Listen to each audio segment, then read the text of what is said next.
These two knobs here solved a problem that I've had with a lot of my overdrives, and this switch here solved a problem I didn't even know that I had. This has the ability to have more than enough low end on either side. The fact that I can run them in parallel and get that kind of hybrid, dirty, high end, fat, cleanish, low end combination is like an added bonus.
The pedal that you just heard is the new Rock City Overdrive from Mojo Hand Effects.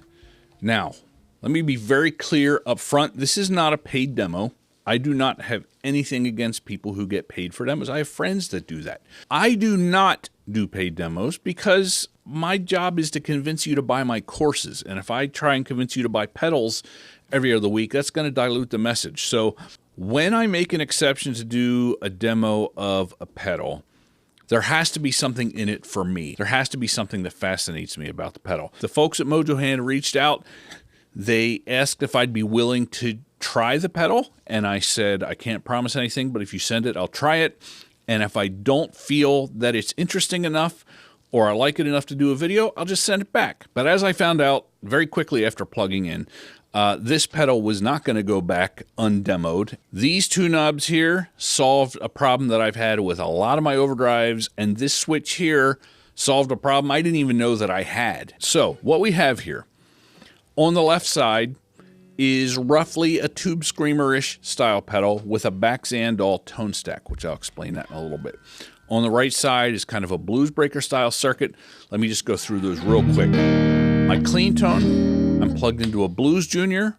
In the back, I could have used one of my much more expensive amps, but I'm trying to do this for the everyman. Plugged into a Blues Junior. That's going through my Fryette power station. I'm capturing it via the reactive load into the computer, and I'm just going to put it through a cabinet IR. Nothing too crazy. On the left side, this is roughly based on a Tube Screamer. So, Tube Screamer has a single tone knob. This has a Baxandall tone control, which means it controls the wings of the frequency spectrum. So if you imagine a flat spectrum, when you turn the bass and treble down, the ends go down gently, leaving a mid hump in the middle. When you turn them up, they create kind of a U shape. So if we turned these down, turn the volume all the way up, it's not as dull as you might expect with the treble turned all the way down. But if you turn them all the way up, you get a very scooped, very kind of trebly sound. So the guts are kind of like a Tube Screamer as I understand it, but in order to get that nasally Tube Screamer-y tone, you got to cut the bass a little bit and get the treble right around the middle.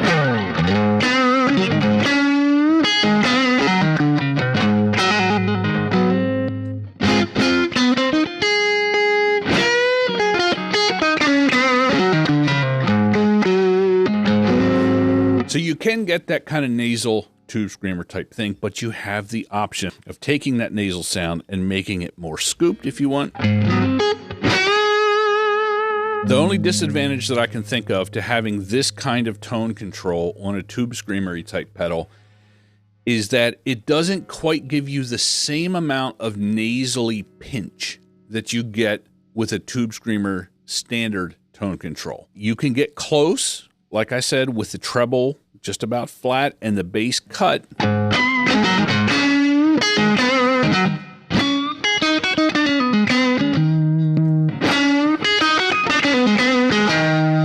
So it can kind of approximate that really pinched mid-range, but the advantage of this tone control, obviously, is that you can get a massive amount of low end.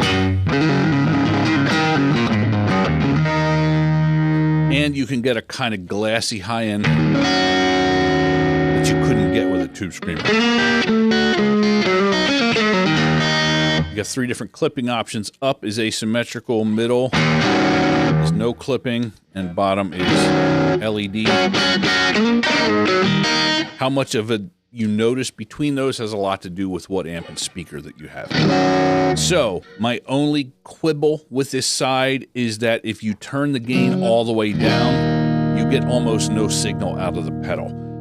So you can't really use it as a cleanish kind of shaped boost. If they ever do a V2 of this, I would like to have the option to dial in another 6 decibels of gain for when I'm not using the gain knob here.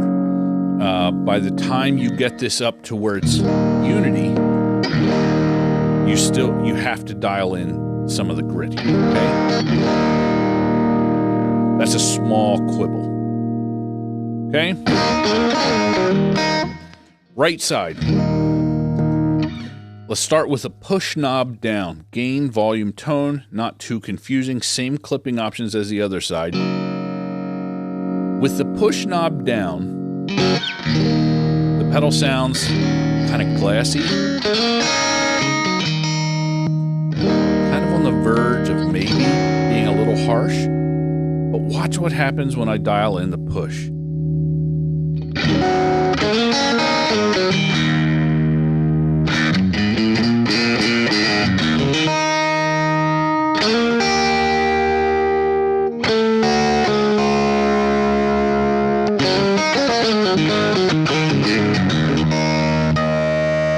As I understand it, the push increases the overall gain range of the gain here, but it also starts adding in low and mid-range.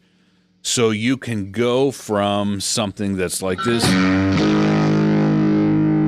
If you have the gain all the way up, you're going to need to pump the treble. It can get really kind of muddy. I'm going to back that off.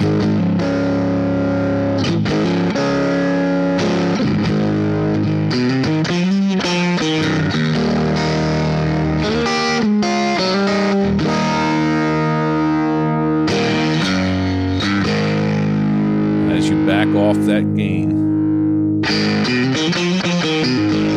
the low end starts to thin out a little bit. So anyway, that's more or less what you're getting on the right side, is a more kind of scooped, transparent sounding pedal with the option to add in a massive amount of low end.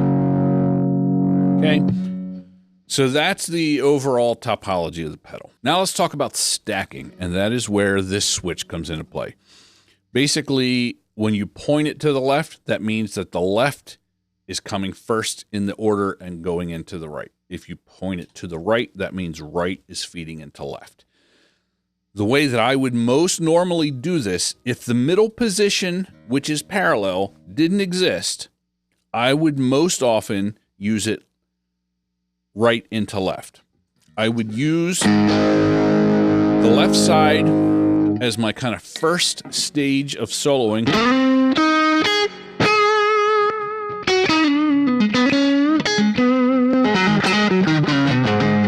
And I would want that to be kind of mid-rangey and a little pointed. And then I would want the left side to just kind of beef it up a little bit. So I'm going to start with the gain down. I don't want too much of a change in tone.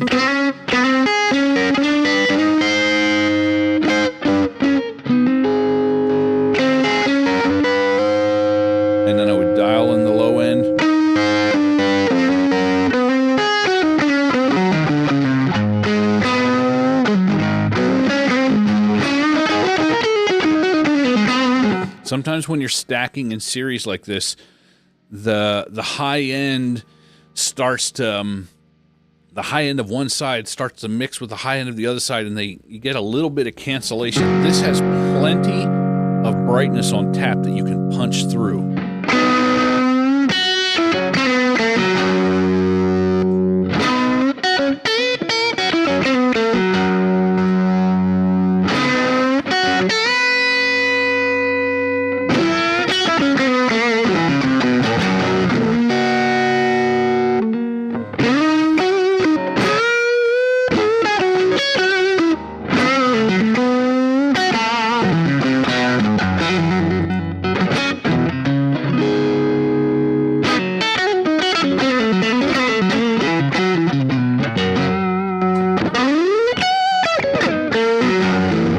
What I said at the beginning about how it solved the problem, the first problem that this pedal solves is that there is enough low end on both sides that I am guaranteed to get a fat sound with both sides stacked.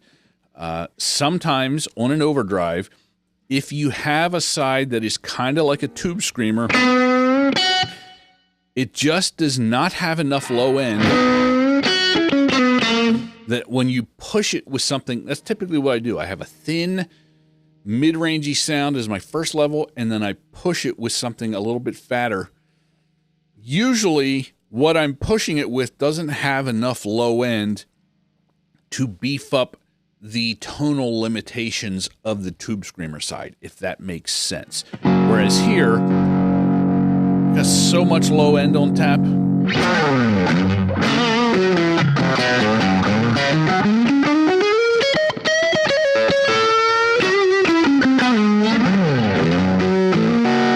Okay, so having bass control on the tube screamer side and having this magical push knob on the right side means that I never have to worry about not having enough low end when I combine them. All right, so that's my first problem solved, the problem I knew that I had. The problem that I didn't even know that I had is solved by this middle position, what's in parallel. Now let me explain this. Mixing effects in parallel is fraught with peril. When you try and combine things in parallel, it's just different. And if you've ever experimented with mixing pedals in parallel, you get all kinds of issues based on how clean one signal is and how clean the other one is, how trebly one is versus the other. You get phase issues. I am also almost in disbelief at how well these two pedals combine in parallel. The first thing, the smart decision they made is that when it's in parallel mode and this side is off, it's muted.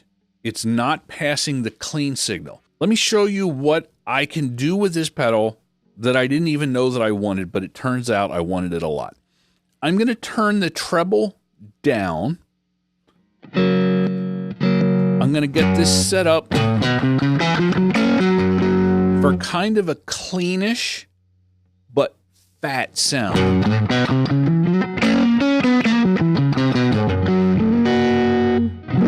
So this is not that interesting all on its own, okay? I don't have the gain up very high. Okay, I'm keeping that low, but I have the push knob turned up high enough that I'm getting a noticeable improvement in low end. Now watch what happens when I have the left side on and then I engage this.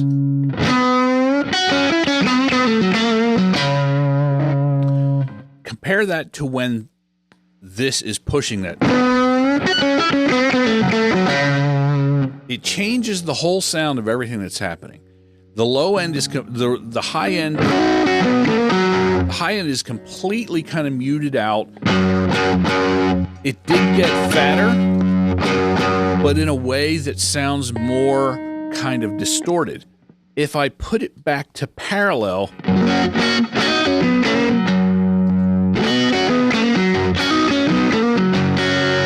the high end and most of the mid-range is completely unchanged.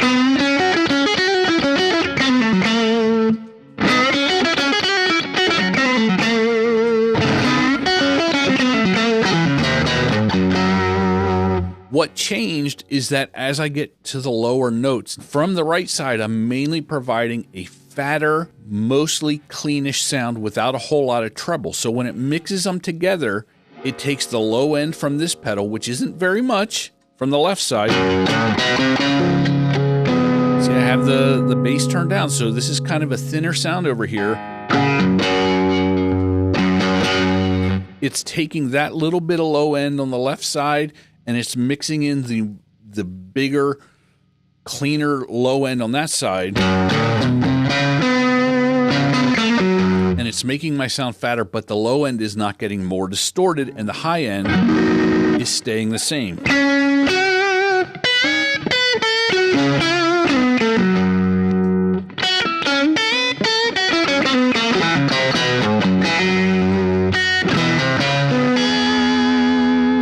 So it allows you to give some oomph to your tone that you could not get running these pedals or any pedals in series.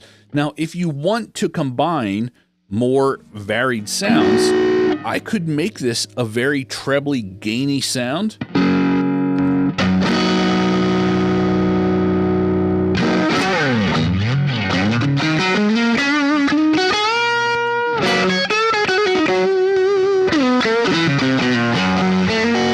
I mean, I haven't found a setting yet where the parallel mode doesn't sound good. This middle knob basically reverses the state of the other two switches. So it kind of inverts it. So what this means, if you have them combined in parallel, like I was showing, you can turn them both off one switch, which is pretty handy. Let's say you had these set up as two alternating sounds.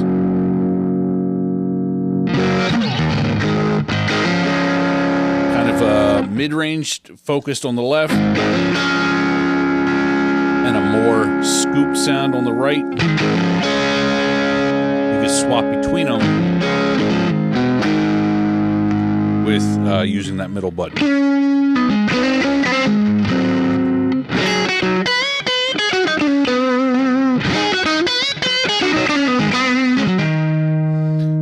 But then, again, when you have them in parallel, it allows you to toggle them both on and off at the same time. So a really cool switching feature there. So my final thoughts about the pedal are basically this. There are a ton of fantastic dual overdrives on the market. You can't throw a stone without hitting one. So why should you choose this over any other one? For me, the reason I would choose this over any of the ones I have or some other is exactly what I said at the beginning. This has the ability to have more than enough low end on either side, which means that when you're stacking them, you can get a fat enough sound. For me, that's important.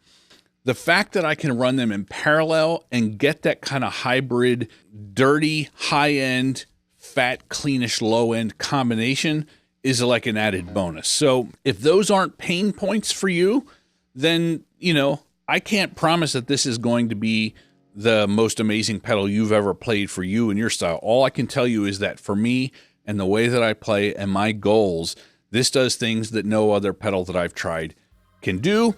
And that is the main reason I agreed to do a review of it. If I'm going to take time to make a video like this, there has to be some reason. So anyway, I hope that's useful. And until next time, thanks for watching.